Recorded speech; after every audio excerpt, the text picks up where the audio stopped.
हंसती खिलखिलाती लड़की की जो अपनी खुशियाँ ढूंढने चली अपने मंगेतर के साथ, जो चंद ही लम्हों में गम में बदलने वाली थी। चलिए ले चलते हैं आपको कहानी की तरफ। ये कहानी है चाणक्यपुरी के रहने वाली प्रियंका और उनके मंगेतर निखिल की।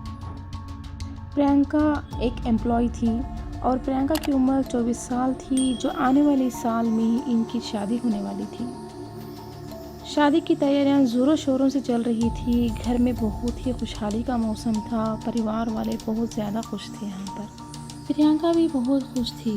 सोचा शादी से पहले कि खुशियों को अपने दामन में समेट ले। इसी के चलते ये दोनों गए कापट हीरा इलाके में रहे एक वाटर पार्क में। जो इनकी खुशियाँ शुरू तो हुई थी मगर वहीं ख़त्म भी होने वाली थी।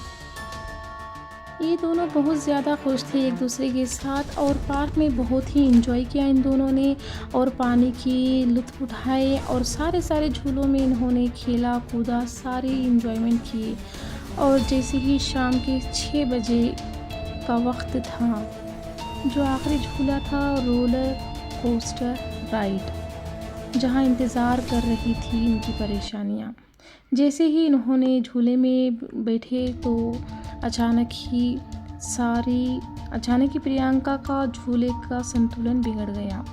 देखते ही देखते प्रियंका नीचे गिर पड़ी और सारे लोगों ने चिल्लाना शुरू कर दिया, लड़की नीचे गिर गई। और निखिल को पता भी नहीं चला कि वो लड़की है कौन।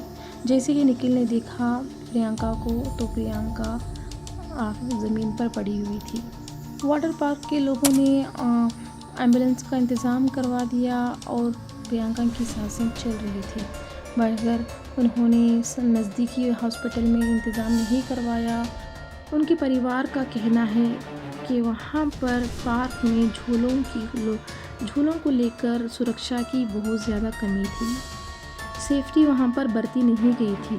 जब प्रियंका और निखिल झूले में बैठ रहे थे, उसी वक्त निखिल ने वहाँ के स्टाफ से कहा कि झूले की बेल्ट मुझे ठीक नहीं लग रही। तो उस आदमी ने कहा, हमने यहाँ पर झूलों को लेकर 30 साल से हैं, आज तक हमें कोई कंप्लेन नहीं है और कोई प्रॉब्लम भी नहीं है, आप इसकी बेफिक्र रहिए। ये कहकर उसने टाल दी। प्रियंका अपने माँ बाप की बैकबोन थी, क्योंकि माँ बाप के पास इतनी कमाई नहीं थी। एक किसी घर में वो दोनों शेफ का काम कर रहे थे और सारी जिम्मेदारी प्रियंका पर थी। और सोचिए, जिस बेटी की शादी कर विदा करनी थी वो इस दुनिया से रुखसत करा दी, तो ऐसे माँ बाप पर क्या गुजरी होगी और इस मंगेतर पर क्या गुजरी होगी। एक पार्क की लापरवाही की वजह से एक हंसता खेलता परिवार बिखर गया। ये वीडियो आपको अच्छी लगी तो लाइक करें, शेयर करें, कमेंट करें।